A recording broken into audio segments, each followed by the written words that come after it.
खांसी, बुखार, सीने में दर्द, भूख का कम लगना, वजन कम होना, रात में पसीना आना, ये सारी लक्षण जो है वो ट्यूबरकुलोसिस का है, जिसे हम हिंदी में टीबी भी कहते हैं, यक्ष्मा कहते हैं, क्षय रोग कहते हैं।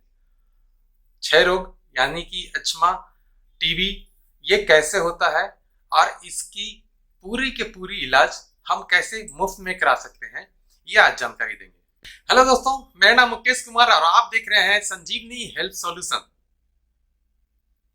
आज हमारे इस टॉपिक में हम बताएंगे कि कैसे हम अपने टीबी के बीमारी को ठीक कर सकते हैं, वो भी बिना कुछ खर्च किए हुए, 100% गारंटी के साथ।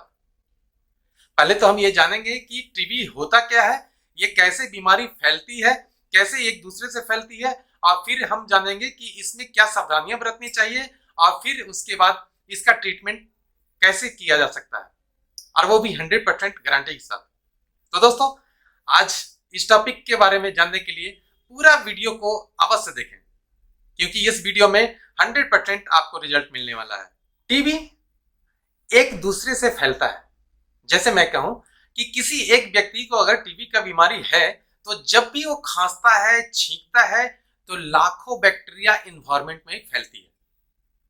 इन्वायरमेंट में फैलने के दौरान वो इतना बैक्टीरिया का वजन कम होता है कि अगर 4 फीट या 5 फीट के ऊपर से अगर कोई व्यक्ति खांसता है तो उस खांसी में निकले हुए बैक्टीरिया नीचे धरती पर बैठने में लगभग 40 से 45 मिनट लगता है। इतना सूक्ष्म बैक्टीरिया होता है। वह बैक्टीरिया का नाम होता है AFB, acid fast bacilli, Mycobacterium tuberculosis. बहुत ही हल्का होता है, जिस कारण जब भी कोई व्यक्ति किसी एक जगह पे खांसता है, खांस के चला भी जाता है, तो वह बैक्टीरिया हवा में तैरते रहती है और उस रास्ते से कोई भी व्यक्ति अगर जाता है तो उस बैक्टीरिया को इनहेल करता है अपने सांसों के द्वारा, और उस व्यक्ति को ट्यूबरकुलोसिस होने का चांस बहुत बढ़ जाता है। तो आज हम जानेंगे कि उससे कैसे बचें, और अगर किसी व्यक्ति को डिटेक्ट हो गया है कि हाँ ट्यूबरकुलोसिस है, तो हमेशा उसको याद रखें कि वह अपने परिवार या अपने घर में जब भी रहें तो वो मुंह पे मास्क बनाए रखे, चाहे कभी भी खांसी हो उनको तो मुंह पे कपड़ा जरूर रखें। इससे क्या होगा, इससे उनके फैमिली में होने वाले संचरण को रोका जा सकता है। यह बीमारी एक दूसरे से ही फैलती है। अगर किसी व्यक्ति को टीबी का लक्षण पाया जाता है, जैसे खांसी लगातार 15 दिनों से ज्यादा हो, बुखार आता हो, शाम में या रात में स्वेटिंग यानी कि पसीने आते हो, या फिर खांसी के दौरान ब्लड आता हो, सुबह जब उठते हैं तो ज्यादा खांसी होता हो या रात में ज्यादा खांसी होता हो, वजन कम हो रहा हो, भूख का कमी लग रहा हो, तो ऐसे व्यक्ति को जरूर टीबी की जांच कराना चाहिए। टीबी की जांच कराने के लिए सबसे जो उत्तम तरीका है वह है उसके बलगम का जांच, जो खांसी के दौरान खखार निकलता है उस चीज का जांच। उसमें भी 3 तरह का होता है। पहला तो होता है स्पुटम फॉर AB, यानी कि खखार का AB बैक्टीरिया की जांच के लिए स्लाइड से टेस्ट किया जाता है, माइक्रोस्कोपिक जिसे कहते हैं। दूसरा है ट्रूनाट मशीन। आज के डेट में पूरे इंडिया में ट्रूनाट मशीन बैठा हुआ है, पूरे प्रखंड लेवल तक। वहां पर ट्रूनाट से हमें यह पता चल जाता है कि हमारे लंग्स के अंदर बैक्टीरिया है या नहीं है, ताकि उसकी हम डिटेक्ट कर पाए और उसका सही इलाज कर सकें। तो ट्रूनाट के माध्यम से भी हम उसकी पहचान कर सकते हैं जांच करा करके। और सबसे इंपॉर्टेंट, सबसे जो ऑथेंटिक होता है वह होता है सीवीनाट, यानी कि cartridge based nucleic acid amplification test होता है। इसमें आपके स्प्यूटम का 1 ml में 13 से 100 तक भी अगर बैक्टीरिया पाया जाता है तो उसमें 100% पॉजिटिव आता है। यानी कि आपके स्प्यूटम में, खखार में अगर बैक्टीरिया 13 भी है, जबकि मैं स्लाइड की बात करूं तो स्लाइड में जनरली होता है कि 1 ml स्प्यूटम में आपका अगर बैक्टीरिया का मात्रा 1 लाख से ऊपर है, तब जाके स्लाइड में पता चल पाता है कि हाँ ट्यूबरकुलोसिस है। ट्रूनाट की बात करें तो उसमें 200 से 1000 के बीच में अगर बैक्टीरिया है तो पता चल पाता है लेकिन सीबी नट है जो ज्यादा सेंसिटिव है, थोड़ा कॉस्टली पड़ता है, लेकिन आपको चिंता करने की जरूरत नहीं है क्योंकि वो भी फ्री में होगा। मैं इलाज की भी फ्री की बात कर रहा हूं, मुफ्त मतलब 100% मुफ्त। यहां तक कि अगर आपका डिटेक्शन हो गया है कि हाँ आपको ट्यूबरकुलोसिस है, तो आपको सरकार के द्वारा दवा तो दी जाएगी ही, साथ में आपके अकाउंट में कुछ पैसे भी आएंगे। आपके घर पे अगर कुछ खाने की अगर प्रॉब्लम है, जनरली देखा गया है तो गरीबों में बहुत ज्यादा होता है यह ट्यूबरकुलोसिस, तो उनके घर पोषण आहार का भी व्यवस्था किया गया है।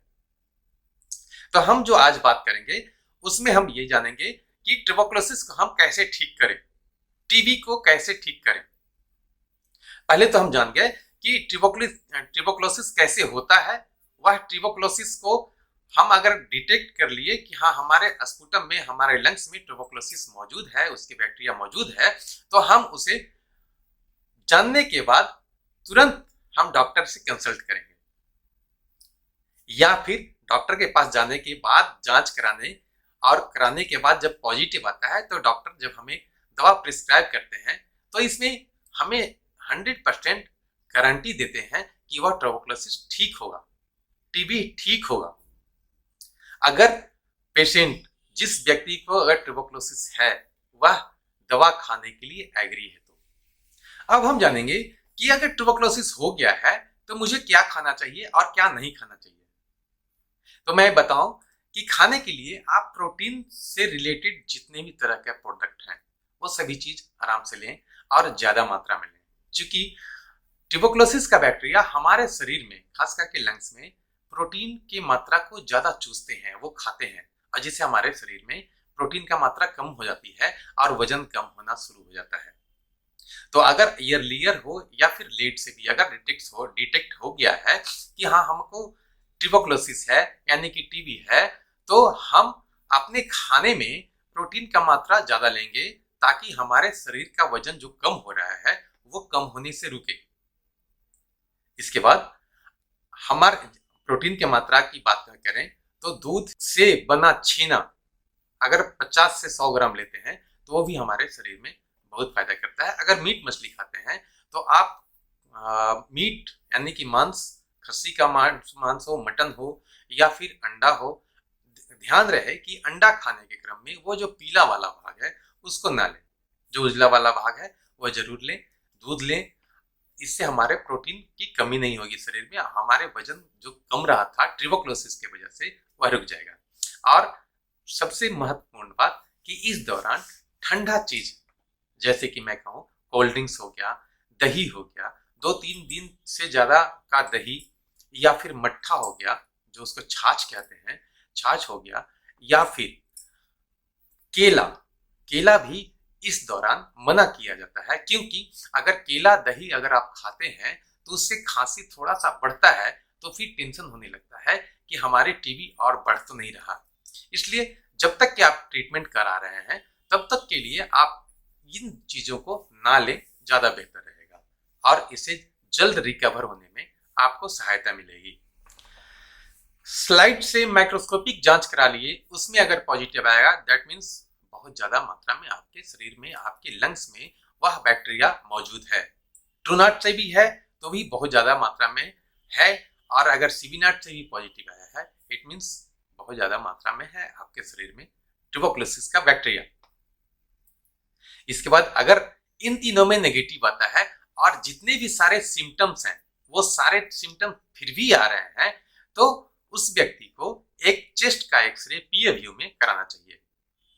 क्योंकि कभी कभी ऐसा होता है कि मुझे खांसी है लेकिन जब मैं बलगम निकालने जाता हूं तो वह बलगम अंदर से, छाती के अंदर से नहीं आता है, और मैं उस स्पुटम को जांच में देता हूं तो वो हो सकता है कि वहां से नेगेटिव आए, ये चांस होता है बहुत ज्यादा। तो उस कंडीशन में मुझे सबसे पहले ये करना चाहिए कि स्पुटम टेस्ट करा लिए, अगर तीनों में से तीनों का नेगेटिव आ रहा है तब हमें एक्सरे करा के देखना चाहिए, कहीं किसी तरह का कैविटी, किसी तरह का पैच या किसी तरह का इन्फिल्ट्रेशन तो नहीं है। हालांकि एक्सरे जब कराएंगे तो वो डॉक्टर देख के बताएंगे कि हाँ आपका छाती में किसी तरह का ट्यूबरकुलोसिस का इन्फेक्शन है कि नहीं। तो एक्सरे भी डायग्नोसिस के लिए हमारे पास सबसे महत्वपूर्ण तरीका है जो एक्सरे से भी हम पता कर सकते हैं कि ट्यूबरकुलोसिस है कि नहीं। जब हमें ये पता चल गया कि हाँ, हमारे शरीर में, स्पुटम में या लंग्स में ट्यूबरकुलोसिस का बैक्टीरिया मौजूद है, वह चाहे स्पुटम के जांच से पता चला हो या फिर एक्सरे से पता चला हो, अगर मुझे यह मालूम हो गया कि ट्यूबरकुलोसिस का बैक्टीरिया हमारे शरीर में मौजूद है, यानी कि हमें ट्यूबरकुलोसिस हो गया है, तो इसमें जो दवा चलता है, जनरली WHO के गाइडलाइन के अनुसार 5 तरह का दवा है जो कि एंटी ट्यूबरकुलोसिस ड्रग कहलाते हैं। फर्स्ट लाइन, मैं फर्स्ट लाइन की बात कर रहा हूं। मैं फर्स्ट लाइन, सेकंड लाइन की मैं आगे भी चर्चा करूंगा कि फर्स्ट लाइन क्या होता है, सेकंड लाइन क्या होता है। तो फर्स्ट लाइन ड्रग में वैसे व्यक्ति जिनको पहली बार अगर ऐसा हुआ हो, ट्यूबरकुलोसिस का लक्षण पाया जा रहा हो और उनके स्पुटम में ट्यूबरकुलोसिस का बैक्टीरिया भी पाया जा रहा हो, तो उनका एक और टेस्ट होता है जो सीबी नेट के दौरान ही टेस्ट होता है। उसमें होता है कि रिफाम्पिसिन, जो ट्यूबरकुलोसिस का मुख्य दवा है, रिफाम्पिसिन, वह दवा उनके शरीर में फायदा कर रहा है कि नहीं, यानी कि सेंसिटिविटी उसकी है या नहीं है, या फिर वो रेजिस्टेंट है। सेंसिटिविटी और रेजिस्टेंट का मतलब होता है कि आपके शरीर में उस दवा का फायदा होने का चांस है कि नहीं है, क्योंकि दवा हम खा रहे हैं और दवा फायदा नहीं कर रहा है, तो वो हमारा सीबी नेट टेस्ट से भी वो पता चल जाएगा। रिफाम्पिसिन एक जो मुख्य दवा होता है ट्यूबरकुलोसिस के लिए, वो अगर रेजिस्टेंट है तो फर्स्ट लाइन की दवा मुझे नहीं फायदा करेगा। तो फर्स्ट लाइन के ड्रग में 5 तरह का ड्रग आते हैं। पहला रिफाम्पिसिन, दूसरा आइसोनियाजाइड, तीसरा इथम्बिटॉल, चौथा पायराजिनामाइड, पांचवा जो होता है स्ट्रेप्टोमाइसिन होता है। हालांकि अब स्ट्रेप्टोमाइसिन को खत्म कर दिया गया है, यानी कि ट्यूबरकुलोसिस के अब किसी भी ट्रीटमेंट में स्ट्रेप्टोमाइसिन को नहीं उपयोग किया जाता है। ये चारों दवा से ही हमारा ट्यूबरकुलोसिस ठीक होता है। अगर मुझे ये मालूम चल गया कि हमारा जो ट्यूबरकुलोसिस है वो पहले किसी भी व्यक्ति से, वैसे व्यक्ति से इन्फेक्शन हुआ है कि जिनको जनरल फर्स्ट लाइन टीबी था, तो वह मुझे फर्स्ट लाइन की दवा से 100% ठीक होगा। इन चारों का दवा हमारे बॉडी वेट के अनुसार दिया जाता है।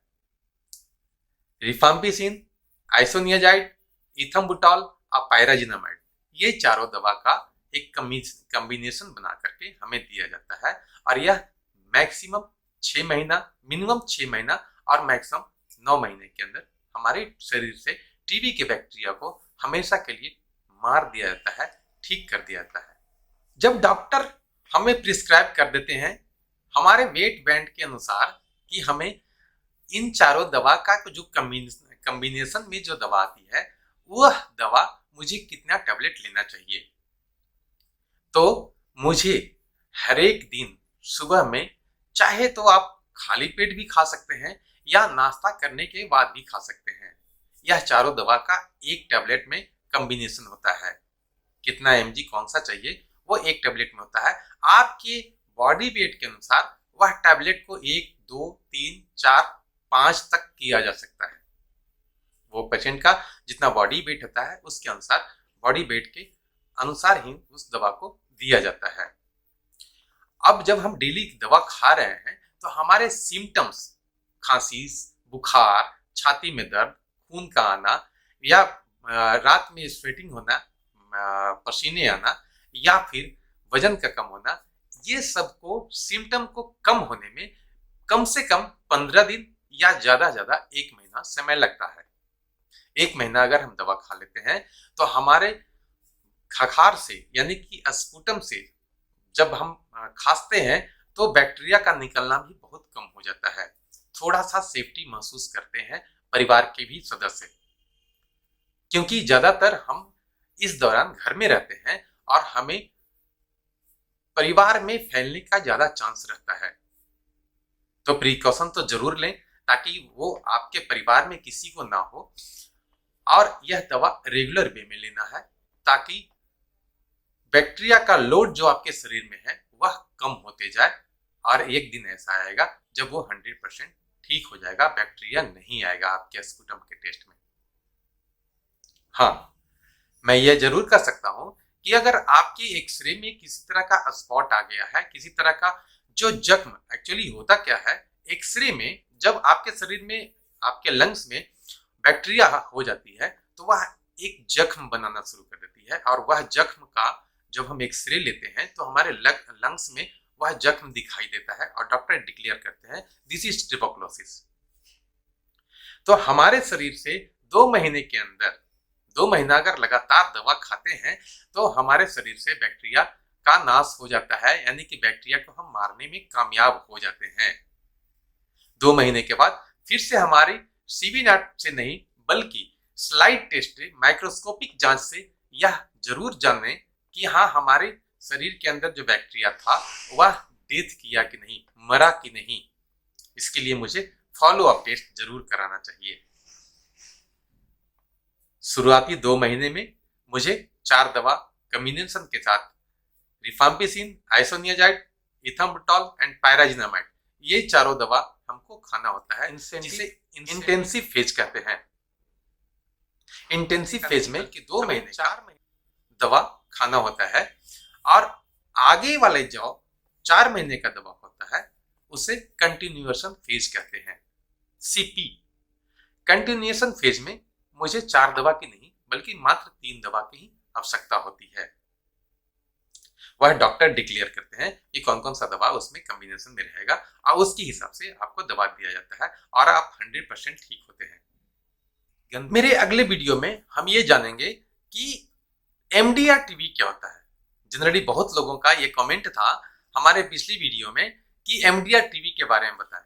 जनरली एमडीआर टीबी वैसे व्यक्ति को कहते हैं, वैसे टीबी को कहते हैं जिनका फर्स्ट लाइन ड्रग कोई भी 4 दवा में से या 5 दवा में से कोई भी 2 दवा या 2 से अधिक दवा अगर रेजिस्टेंट करता है तो उसे हम एमडीआर कहते हैं, मल्टी ड्रग रेजिस्टेंट ट्यूबरकुलोसिस कहते हैं। अगला वीडियो मेरा एमडीआर पे रहेगा और आप इसे जरूर देखें। धन्यवाद, आज के लिए इतना ही। मिलते हैं अगले वीडियो में।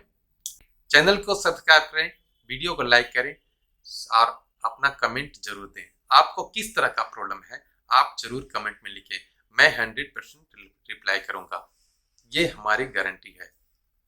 धन्यवाद। जय हिंद, जय भारत।